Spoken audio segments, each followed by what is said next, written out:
Nous sommes mardi 20 juin, c'est la veille de l'été, c'est la veille de la fête de la musique aussi officielle, donc la veille du 21, vous l'aurez compris. Nous sommes en route pour 26 minutes d'actu 100% Vendée en ce début de journée. Et nous avons une actualité chargée dans le journal. Nous rouvrons, d'ailleurs, c'est un petit peu plutôt l'expression qu'il faudrait utiliser, le dossier de l'influenza aviaire. On parle plus beaucoup de cet épisode qui a décimé pourtant en 2022 des dizaines d'élevages en Vendée, qui a mis un coup d'arrêt total aussi à toute une filière agroalimentaire. Eh bien, celle-ci repart progressivement en plaçant de grands espoirs en la vaccination. Nous allons donc faire le point en début de journal. Nous allons aussi du côté de Champagné-les-Marais sur le site de Charrier TP aujourd'hui. L'entreprise qui est spécialisée dans la déconstruction a décidé d'ouvrir une recyclerie avec tous les matériaux récupérés de ces chantiers qui sont encore largement utilisables. Une recyclerie destinée aussi bien aux pros qu'aux particuliers. Comme nous sommes mardi, nous allons aussi retrouver Colline avec une nouvelle chronique asso. Cette semaine, Colline nous emmène à la découverte de Vie-la-Vie d'Andy qui cherche des bonne volonté pour accompagner les personnes en situation de handicap dans leur insertion professionnelle. D'ici là, un petit mot de météo. Si on va regarder ce qui nous attend pour la journée de ce mardi, gardez le parapluie à portée de main, mais un parapluie qui ne se replie pas sous le vent, si vous voyez ce que je veux dire. On va avoir encore un petit peu d'agitation, un ciel couvert dès ce matin, des averses possiblement orageuses dans l'est, normalement rien à voir avec ce qu'a pu vivre Pouzauges hier soir, mais encore perturbé. Des nuages, pas mal de nuages même à l'ouest et un vent de sud 20 à 30 km/h côté température ce matin autour de 20 degrés. Cet après-midi, pas mieux pour tout le quart sud-est, donc le pays de Fontenay. Le risque d'orage reste présent. Partout ailleurs, un ciel toujours nuageux. Ça va s'améliorer quand même à l'opposé de Fontenay-le-Comte, du côté du Marais breton, pour nos îles également. Du mieux aussi pour le pays des Herbiers ou encore celui de Montaigu-Vendée pour les températures 22 à 23 degrés. Enchaînons avec les horaires de marée, avec une mer qui était à son point le plus haut en tout début de journée, à 7h moins le quart. Vous dormiez peut-être encore. La prochaine basse mer, elle, c'est 12h54, donc juste après notre prochain rendez-vous d'actu, à savoir le journal de midi et demi. Et ensuite, on retrouvera une pleine mer à quasiment 19h ce soir, des coefs de 72 et 70. On enchaîne sur la carte des marchés et nous retrouvons donc les rendez-vous avec les producteurs locaux du mardi. Le mardi, nous pouvons citer Saint-Hilaire-de-Loulay du côté de Montaigu-Vendée, ainsi que Mortagne-sur-Sèvre. On est toujours dans le nord-est. Si on part à l'opposé, Talmont-Saint-Hilaire ou encore Landeronde. Bonne fête au Silver. Et puis Ferrare, il n'y a pas d'autre fête, d'ailleurs à fêter, pas d'autres prénoms. Du côté du soleil, donc il s'est levé en Vendée à 6h11 aujourd'hui et il se couchera ce soir à 22h02. On passe au journal.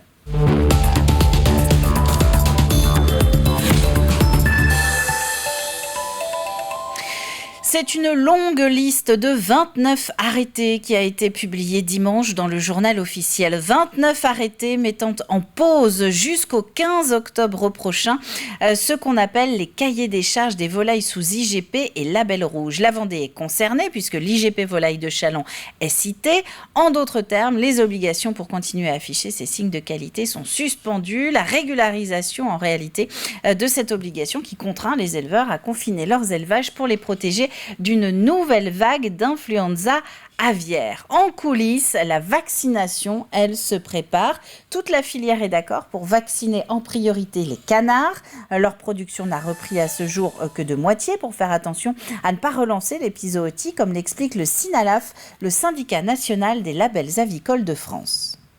On est tous d'accord dans la filière, dans les filières volailles, œufs et canards et le SIFOC, de dire essayons la vaccination sur les palmipèdes et sur tous les palmipèdes, que ce soit maigre et gras. Alors faisons un essai vaccin sur toute l'année, obligatoire pour tous nos élevages, pour voir si ça fonctionne et si ça nous prémunit de la diffusion du virus. On pense que ça ne sera pas, le vaccin n'est pas la seule solution. Il faut toujours respecter les mesures de biosécurité, c'est indéniable. Et on devra s'adapter, mais on espère que la pression baissera fortement. Bernard Tauziat, qui est donc le président du syndicat national des labels avicoles de France, dont fait partie Volailles de Chaland, et qui est lui-même éleveur dans les Landes. Mais l'influenza aviaire n'impacte pas que les éleveurs, c'est toute une filière qui est concernée. Transformateurs, transporteurs, distributeurs comptent aussi sur la sécurisation des élevages. Du côté de Maître Coq, par exemple, le redémarrage de la production se fait progressivement après avoir perdu 40% du chiffre d'affaires pendant les 2 crises de 2022. Colline Davy. Les cuisses de poulet vendéens remplissent de nouveau les lignes de cette usine, mais tout n'a pas toujours été si simple. Avec 2 pics de grippe aviaire en 2022, il a fallu s'adapter. À ce moment-là, on a très tôt anticipé en allant acheter des lots dans d'autres régions où il n'y avait pas de contamination, pour qu'on puisse faire tourner nos sites élaborés et avoir le moins recours possible à l'activité partielle, c'est-à-dire au chômage technique. Ce qui a permis à Maître Coq de réaliser à peu près 40% de son activité normale au moment le pire du dépeuplement qui était en avril 2022. L'activité est revenue à la normale sur le poulet, ce sera bientôt le cas pour la dinde, mais sans vaccin, l'inquiétude persiste. Sa mise sur le marché est annoncée pour octobre et si certaines questions restent en suspens, cet industriel l'attend avec impatience. Il faut en même temps avoir un suivi sanitaire qui est important et qui dans un premier temps coûte très cher. Donc ce financement du vaccin pose question, donc sur lequel là aussi on attend des réponses de la part du ministère de l'Agriculture pour voir comment ils envisagent de répartir cette enveloppe. Ça ne nous affranchira pas de faire également de la qualité sanitaire dans les élevages. Si on travaille mal, si on contamine, on a forcément des risques de contamination supérieurs. Donc le vaccin n'est pas la seule et unique solution, mais il permet quand même de garantir une sécurité, d'autant plus que l'on a des bons échos des essais qui ont été faits. En attendant cette sécurité, la stratégie est aussi de produire moins de canards plus touchés par le virus. L'activité a diminué de 50% afin de garantir la production de dindes et de poulets. L'objectif est de réintroduire de la volaille française dans les rayons, car pendant les crises, le groupe a vu ses commandes diminuer de 20 000 tonnes au profit de l'import. La nature a horreur du vide, ça c'est juste du bon sens, et qu'il est évident que dans les rayons, les chefs de rayon, s'ils n'ont pas de marchandises Maître Coq, soit ils vont commander ailleurs lorsque c'est possible, chez les Français, ou alors ils vont commander de l'import, et c'est ce qui se passe en ce moment. Donc on ne peut pas non plus le critiquer et le reprocher, mais en même temps, maintenant, notre travail consiste à aller reprendre les parts de marché, parce qu'on a pris une petite claque, et que maintenant, il faut s'en relever. L'enjeu est de taille, puisque la France est la première consommatrice de volaille en Europe. Et concernant le calendrier de la vaccination, les premières doses doivent arriver dans le pays à partir du 15 septembre. Au chapitre judiciaire, à présent, la commune de Maché se relève progressivement. Les caméras nationales sont reparties après une semaine de présence en quasi continu. Les cordons de gendarmerie sont aussi levés et les habitants vont désormais essayer de vivre avec le souvenir de l'affaire Karine Esquivillon, Michel Pial. Une page qui ne va pas se tourner facilement, mais le maire veut y aider. À sa demande, une cellule psychologique a été mise en place hier dans la commune pour accompagner les Machéens qui le souhaitent. Je pense que cette cellule psychologique a la vocation à être un point de départ. Les gens vont prendre contact avec ce psychiatre et, décideront de l'avenir de la prise en charge. Le rôle de ce type de cellule, c'est vraiment de parer à l'urgence absolue et de permettre aux gens d'aller au contact de professionnels de santé mentale pour justement commencer un parcours de soins. Je ne pense pas que tout le monde ait besoin d'être pris en charge sur du long terme, mais peut-être que quelques personnes auront besoin de le faire. Mais ça, ils vont le définir en discutant avec le docteur présent sur place. Après, je dirais que ça, c'est le rôle de chacun d'aller vers ce qu'il veut comme prise en charge de soins. Et concernant l'affaire proprement dite, l'autopsie réalisée samedi sur le corps retrouvé dans un bois privé au sud de Chaland a confirmé qu'il s'agissait bien de Karine Esquivillon. Quant à l'arme, elle reste pour le moment introuvable. Dans le reste de l'actualité, cette opération de Pôle emploi maintenant pour faciliter les rencontres candidats-recruteurs du Stade vers l'emploi a réuni une centaine de demandeurs et une vingtaine de recruteurs du pays des Herbiers. C'était il y a quelques jours. Une demi-journée en short, en basket, sans distinction entre ceux qui cherchent un travail et ceux qui en proposent. Une opération pour échanger de manière un petit peu moins formelle que lors d'un entretien. On croit dans le recruter autrement. Et là, le recruter, il passe aujourd'hui du bureau au stade, quoi. Donc c'est le stade qui remplace le bureau, quelque part. Et cette convivialité, cette proximité, je pense qu'elle sera... c'est une vraie force. Et on sait aussi, c'est pour ça qu'on a mis en place cette action, que 60% des contacts qui ont été pris dans les précédentes éditions sur d'autres territoires ont donné lieu à des propositions d'emploi. Donc c'est tout ce qu'on souhaite aux personnes qui participeront ce matin, qu'elles soient employeurs ou demandeurs d'emploi. Partons aussi du côté de Saint-Gilles-Croix-de-Vie ce matin avec un nouveau jardin du cœur. Les Restos du Cœur cherchaient un terrain pour remplacer le leur qui ne fournissait plus suffisamment pour les bénéficiaires. La communauté de communes leur en a donc mis un à disposition à Givran. 15 000 plants de légumes sur 5 000 mètres carrés. Et pour s'en occuper, 5 bénévoles jardiniers qui entretiennent régulièrement la parcelle depuis 2 mois. Il est légèrement plus grand que celui qu'on avait avant. Là actuellement il y a même un coin qu'on n'a pas cultivé parce qu'on a été pris un peu de court. C'est hyper important pour nous ce jardin, cette culture. Au niveau du centre, on sert à peu près 3000 repas par semaine. On accueille un peu plus de 300 familles en été. En hiver c'est encore beaucoup plus. Donc c'est bien de pouvoir leur proposer des légumes frais qui sont équivalent au bio, puisqu'on n'utilise aucun engrais. Et puis même esprit solidaire en quelque sorte du côté de Champagné-les-Marais. L'entreprise de TP Charrier vient de lancer une matériothèque spécialisée dans la déconstruction de bâtiments. Elle a décidé de mettre à disposition les matériaux et ressources démontés ou récupérés qui sont encore utilisables. Une planète réemploi ouverte aussi bien aux pros qu'aux particuliers. Cyril Guillet. La déconstruction est l'un des domaines d'activité sur lequel s'est positionnée l'entreprise Charrier. Dans le cadre de sa démarche RSE, elle a souhaité aller plus loin en donnant une seconde vie aux matériaux qu'elle recueille.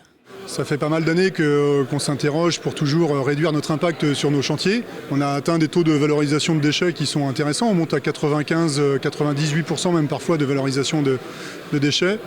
Mais on avait souvent des matériaux qui méritaient mieux que d'être simplement recyclés et qui avaient un potentiel de réemploi. Et c'est ainsi qu'est née Planète Réemploi. Basée à Champagné-les-Marais, l'entreprise inaugure ici sa première matériothèque. Nos équipes rentrent le vendredi au dépôt, donc rapportent les matériaux et on a constitué progressivement cette matériothèque. En 2022, ce sont 16 chantiers de déconstruction qui ont été menés par cette entreprise, avec à la clé une diversité de matériaux à réemployer, pouvant aller jusqu'au matériel de bureau. Les départs de chantier, on en a eu notamment sur des éléments sanitaires, des éléments d'aménagement type faux plafond, revêtement de sol, des éléments électriques également. Les éléments qui reviennent ici, on a plus souvent des éléments de charpente bois, charpente métallique ou autre, et qui ont un fort potentiel et qui sont assez demandés par les acquéreurs dans le secteur. Et une fois déposés, ces matériaux seront revendus en moyenne à 50% du prix du neuf. Sur le réemploi, on est sur un modèle très précaire. Le coût de dépose des matériaux, les déposer proprement, les palettiser, les rapporter, les nettoyer, c'est un certain coût pour être vendu à un prix très attractif. Donc le modèle est assez précaire. Pour autant, on y croit énormément. D'une part parce que les particuliers et les artisans vont y trouver un réel intérêt. Et aussi parce que la loi AGEC, qui est maintenant en vigueur, pousse à l'utilisation de matériaux de réemploi dans la construction. Donc il va y avoir des réels besoins sur des matières de seconde main. Et justement, on aura le potentiel, on sera prêt pour répondre à cette demande. Cette matériothèque est ouverte aux professionnels comme aux particuliers et un site internet permet de visualiser les matériaux disponibles en stock. A noter que Planète Réemploi ouvrira ses portes au public tous les premiers vendredis du mois à partir de juillet. Ces images aussi des Sables d'Olonne où le 3e prix du livre de plage a été remis ce week-end. Il a été décerné à Jean-Paul Delfino pour Guyane, un auteur d'Aix-en-Provence qui ne connaissait pas les Sables d'Olonne et qui a donc sorti il y a 3 semaines maintenant ce roman qui entremêle 3 destins avec pour toile de fond la politique coloniale française en Guyane. L'essentiel dans un livre, c'est le livre bien sûr, mais c'est le lecteur. C'est-à-dire, comme disait Jacques Brel dans Mon oncle Benjamin en parlant des docteurs, un médecin qui n'a pas tué son patient a déjà bien travaillé. Donc je pense qu'un écrivain qui n'a pas ennuyé son lecteur a déjà fait du bon travail. Donc le livre est sorti il y a 3 semaines et j'ai déjà des lettres de lectrices qui me demandent de la suite. Donc 600 pages, ça n'effraie personne si l'histoire est bonne et si le style va avec l'histoire. Un prix remis par celui qui est aujourd'hui écrivain, lui aussi membre de l'Académie française, même depuis 2008, à savoir Jean-Christophe Ruffin, qui était donc président du jury du prix Sablet du livre de plage cette année. Et puis en attendant le reportage complet, on va terminer avec ces quelques images d'une nouvelle exposition à la Vendée-Tech de la Châtaigneraie. D'ici le 16 septembre prochain, vous allez pouvoir y découvrir ou redécouvrir le rétro gaming. NES, première PlayStation, Mega Drive et même Mario ont été réunis et accompagnés de tout un programme d'animation autour du jeu vidéo. Ce qui est formidable avec le jeu vidéo et avec cette exposition, c'est que c'est tout public, c'est toutes les générations, tous les milieux sociaux. C'est l'occasion de se rencontrer autour du jeu et donc c'est forcément quelque chose d'intéressant. Et ce que je trouve très, très palpitant, c'est de permettre justement aussi à nos jeunes et moins jeunes en milieu rural de pouvoir appréhender un des éléments qui peut constituer une réalité du loisir dans nos maisons, la console de jeu. Découvrir qu'elle a une histoire, qu'elle est le fruit d'une conception qui date depuis plusieurs décennies maintenant, avec des vraies évolutions technologiques. Et je vous parlais d'un programme spécial prévu par la Vendée-Tech de la Châtaigneraie pour l'occasion. Il y aura notamment une soirée Question pour un gamer. Ce sera le 5 juillet prochain. Un tournoi de Street Fighter également le 30 août ou encore une rencontre avec le créateur vendéen de jeux vidéo Vincent Joyot. Ce sera le 16 septembre prochain. Voilà pour l'actualité du jour. On complète avec la météo des prochaines heures. Entre 19 et 20 degrés sur ce début de journée en Vendée. Un début de journée nuageux, pas mal de nuages, regardez, un petit peu partout, des risques d'orage aussi qui se poursuivent sur tout l'est de la Vendée et avec une petite pensée notamment dans le secteur de Pouzauges qui a eu une fin de soirée plutôt hier un peu compliquée. C'est la fin de ce flash. Les chroniques maintenant du prochain quart d'heure, on va faire un retour en 3 minutes sur les tremblements de terre qui ont agité le début de notre week-end, une nouvelle rencontre de Colline aussi avec une association et puis on avance dans le jeu.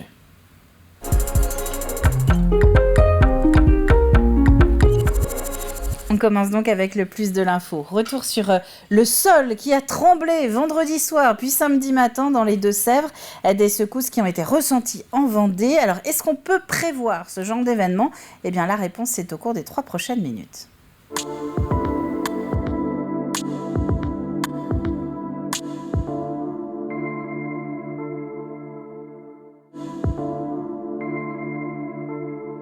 Vendredi dernier, il y a simplement eu un tremblement de terre, une secousse sismique dans la limite entre les deux départements. Voilà, c'est un tremblement de terre. C'est catastrophique pour les gens qui sont sur place parce que eux, hélas, les pauvres, ils ont des dégâts importants. Il n'y a eu que 2 blessés légers. Bon, tant mieux, quelque part, c'est à la limite, je préfère. C'est très bien. C'est surtout les dégâts matériels qui sont importants. Maintenant, au regard de la secousse, ce sont des dégâts, hélas, normaux. Dans une secousse sismique, 80% de la secousse sismique passe en énergie thermique et seulement 20% est transmis en énergie mécanique. Un 4, magnitude 4, sur l'échelle de Richter, ça représente 1000 tonnes de TNT, 1 million de kilogrammes de TNT. Il faut savoir que la différence de magnitude entre un 4 et un 5 c'est 30 fois supérieur qu'un 4. C'est impossible à prévoir. Autant on peut prévoir la météo pendant 2 ou 3 jours, autant les tremblements de terre, c'est impossible. Il y a ce qu'on appelle l'aléa sismique en France, c'est-à-dire que les spécialistes ont dressé des cartes où on voit des failles et ainsi, qui sont marquées, qui sont connues, qui sont reconnues, et les spécialistes disent sur ces failles-là, le long de ces failles-là, alors quand on dit le long, c'est pas pile au-dessus, ça peut être 20, 30, 40, 50, 70 km de part et d'autre, voire plus. Le long de ces failles sismiques, il peut y avoir des tremblements de terre. On ne sait pas. Il faudra. Seule l'observation et la mesure permettra d'établir à la longue quelque chose. On pourrait très bien être sur une faille importante. Tant qu'elle n'est pas décelée, personne ne le saura. Si jamais demain cette faille joue, enfin se met à bouger parce qu'elle n'a pas bougé depuis 2000 ans, ça peut être une vraie catastrophe. Et ça, on ne le sait pas. Et les gens ont du mal à comprendre que malgré tous les efforts des scientifiques, on ne sait pas encore tout sur la physique du globe et on ne sait pas encore tout sur la géologie des couches profondes du territoire national. Et pour mémoire, donc l'heure est pour le moment aux déclarations. Si vous constatez des fissures suite au tremblement, eh bien il faut vous signaler notamment auprès de votre mairie. On va parler asso maintenant.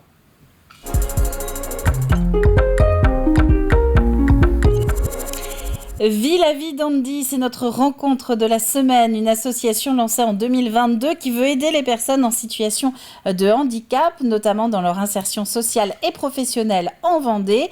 Colline est notamment allée à la rencontre de Sandrine Leroy, qui est à la tête de l'association. Bonjour à tous, cette semaine on se retrouve avec une nouvelle association, Vie la vie d'Andy, mais avant de démarrer cette association, elle a besoin de partenaires, de bénévoles pour l'aider. Racontez-nous un peu de quoi vous avez besoin. Oui, tout à fait. Alors nous recherchons particulièrement donc, des bénévoles pour nous aider notamment sur les événements que nous proposons. Nous recherchons également des partenaires qui sont les acteurs en lien avec le handicap sur le territoire de la Vendée, puisque l'objectif de l'association, c'est vraiment de promouvoir la visibilité de ces acteurs pour justement permettre une meilleure information aux personnes qui sont en situation de handicap. Et alors c'est quel type d'acteurs? C'est pas forcément des gens qui sont dans le domaine de la santé? Non, alors pas que, ça peut être des acteurs des institutions, ça peut être des associations à but lucratif ou non lucratif, ça peut être des entreprises qui sont engagées également dans l'embauche d'une personne en situation de handicap, ça peut être des professionnels de santé, ça peut être des professionnels travailleurs sociaux, enfin voilà, donc c'est vraiment ouvert. Alors on a parlé des partenaires juste à l'instant, maintenant à qui c'est destiné, à quoi vous allez servir avec Vie la vie d'Andy? Vie la vie d'Andy est destinée à toute personne en situation de handicap, à la famille, aux aidants, toute personne qui est sensible à la situation de handicap. Et alors pour que tout ce petit monde se rencontre, il y a un forum qui sera organisé en octobre, c'est ça, et ça se passe comment? Donc le 25 octobre, effectivement, à la salle Omnisport de Bigny, nous organisons notre forum Handicap, vous n'êtes pas seul, où nous allons regrouper tous nos partenaires à un seul endroit, où toutes les personnes qui sont en situation de handicap, les familles, les aidants, pourront venir rencontrer tous les acteurs qui travaillent sur le handicap. Eh bien, vous l'avez compris, si vous souhaitez rejoindre l'association, que vous soyez professionnel de santé, entreprise ou peu importe, n'hésitez pas, les coordonnées vont s'afficher en bas de l'écran. Et puis moi, je vous laisse parce qu'il y a un forum du coup organisé pour le 25 octobre, il y a un peu de travail.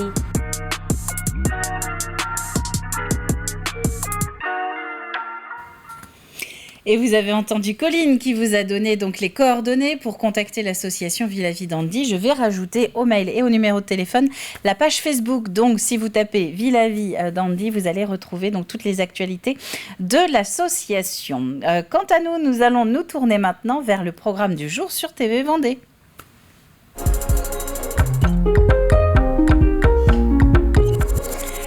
Comme chaque mardi, nous allons nous retrouver sur le plateau de Backstage. David Ovinet vous propose une nouvelle rencontre aujourd'hui. Une rencontre avec le duo nantais qui s'appelle Cordes sensibles. Esprit libéré, ça c'est le nom de son premier album. Et cette inspiration qui te permet de créer tous ces textes, où est-ce que tu vas la chercher? Est-ce que c'est dans ton enfance, ton adolescence? Oui, tout ça dans mon parcours de vie. Mes traumas. Ouais, mais beaucoup de traumas, et puis ça m'aide à me libérer, justement à poser les mots, à faire la paix avec moi-même, et puis de regarder le passé et lui dire coucou, je t'accepte, et puis maintenant je vais devant, et j'ai eu la chance aujourd'hui de rencontrer Xavier, j'ai rencontré Stéphane, j'ai rencontré Ulrich, Galatée, et de construire une équipe, et je suis pas tout seul, on n'est pas que deux, vraiment il y a une équipe autour de nous, et puis donc via les traumas. Et donc Backstage, vous allez pouvoir le retrouver en intégralité sur l'antenne tout au long de la journée, ainsi qu'à la demande sur notre chaîne YouTube pour découvrir donc Cordes sensibles, ce duo nantais reçu cette semaine par David Ovinet. Nous, on passe au jeu.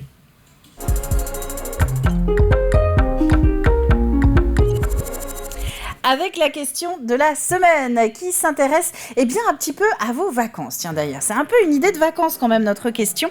Quelle est la particularité du Vendée Vélo Tour? Alors il faut quand même que vous ayez quelques jours devant vous de libre, on va dire. Là je vous aiguille un petit peu et je vous donne un deuxième indice dans l'indice. Quelle est la particularité du Vendée Vélo Tour? L'indice de ce mardi, normalement c'était 3 mots: littoral, bocage et plaine. À la clé, les Nuits de la Tour qui nous accompagnent cette semaine, 4 gagnants tirés au sort parmi vos bonnes réponses. Ils repartiront chacun avec 2 places donc pour ce spectacle de son et lumière prévu sur la deuxième quinzaine de juillet à Angles. C'est la fin de cette matinale. Merci à vous d'avoir été encore une fois au rendez-vous. Rendez-vous maintenant justement demain 7h en direct. D'ici là, très bon mardi à vous tous et à demain.